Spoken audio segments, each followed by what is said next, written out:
శ్రీరామ కళామందిరంలో సామూహిక గణేష్ ఉత్సవ కమిటీ ఆధ్వర్యంలో సమావేశం ఏర్పాటు చేశారు. వినాయక పండుగ మరియు నిమజ్జనం కొరకై చర్చించడం జరిగిందని.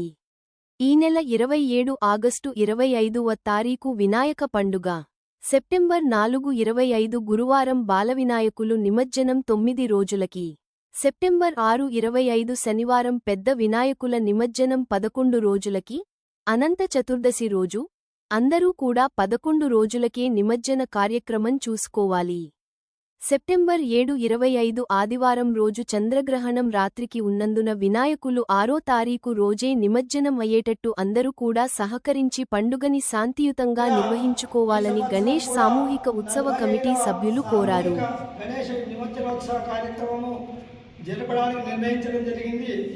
దాన్ని పురస్కరించుకొని 27వ తారీఖు రోజు బుధవారం రోజు వినాయక ప్రతిష్టా కార్యక్రమం వినాయక చవితి ప్రారంభించి 4వ తారీఖు గురువారం రోజు బాల వినాయక నిమజ్జనోత్సవం ఉంటుంది. అట్లాగే 11 రోజులకు అనంత చతుర్దశి రోజున 6వ తారీఖు రోజు శనివారం నాడు పెద్ద వినాయకుడు నిమజ్జనోత్సవం ఉంటుంది. దీంట్లో ఎలాంటి సంశయం లేదు. మన గ్రహణము ఆదివారం 7వ తారీఖు రోజు రాత్రి 1 గంట ఉంది కావున అయితే మన మధ్యాహ్నం 11 గంటల వరకు వేద స్టార్ట్ అవుతాయి కావున అయినంత మట్టు కూడా అందరూ కూడా శనివారం మన విగ్రహాలు ఊరేగింపు చేసుకొని పొద్దున 6 గంటల లోపల నిమజ్జనోత్సవం పూర్తి చేసుకోవాలని భక్తులందరికీ కూడా మనవి. దీంట్లో సోషల్ మీడియాలో చూసి ఏదో మీరు ఇబ్బంది పడకండి. మన సదాశివపేటలో ఏదైతే పండితులు నిర్ణయించినారో దాన్ని పురస్కరించుకొని శనివారం నిమజ్జనోత్సవం ప్రారంభించాలని భక్తులందరూ కూడా మనవి. జై శ్రీరామ్. ఈ 2025వ సంవత్సరంలో మన సదాశివపేటలో 45వ సామూహిక గణేష్ నిమజ్జనోత్సవాలు మనం జరుపుకోబోతున్నాం.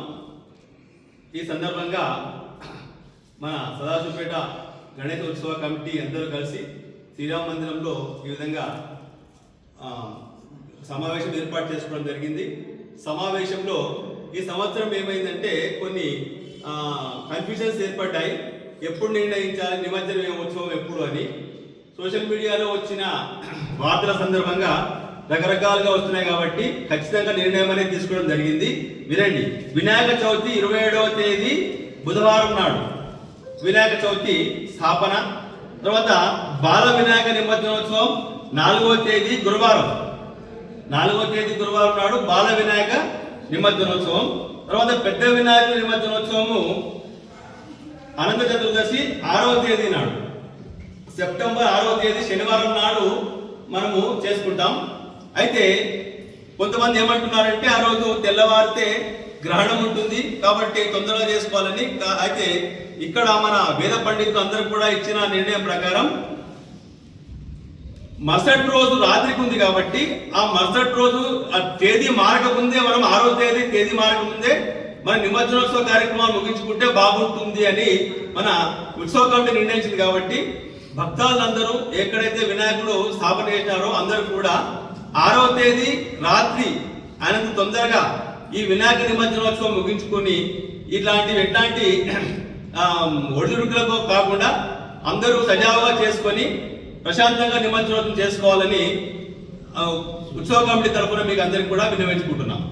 జై బోలో గజానన మహారాజ్ కీ జై.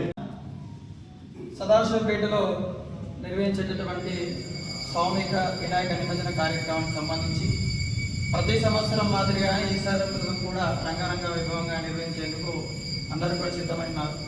అయితే సోషల్ మీడియాలో వచ్చేటటువంటి వదంతులు ఏవి నమ్మనవసరం లేదు.